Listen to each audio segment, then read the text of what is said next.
சண்டா, இங்க ஏதோ ஒரு சக்தி இருக்கு. உன் சக்தி எனக்கு கிடைக்காத, அது தடுக்குது. அது எனக்கு தெரியணும். அது யாரு எனக்கு காட்டு.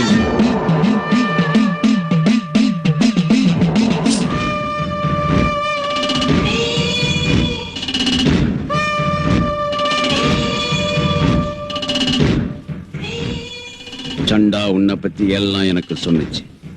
நீ யாருன்னு எனக்கு தெரியும். தெரிஞ்சு கூட என் முன்னால நீ எதுக்குடா வந்த? இந்த கோரக் யாருன்னு உனக்கு தெரியணுங்கிறதுக்காக உன் கழுத்து நெரிச்சு மூளைய சண்டாவுக்கு படைக்கிறேன். உன் நாட்டு கோரக்கங்க எத்தனையோ பேர் என்ன கொடுமையா செத்துருக்காங்கன்னு அம்மன் கழுத்துல உள்ள மண்டை ஓடுங்களை பாருடா. உன் மண்டை ஓட்டை எடுத்து என் கழுத்துல மாலையா போட்டுக்கிறேன்டி.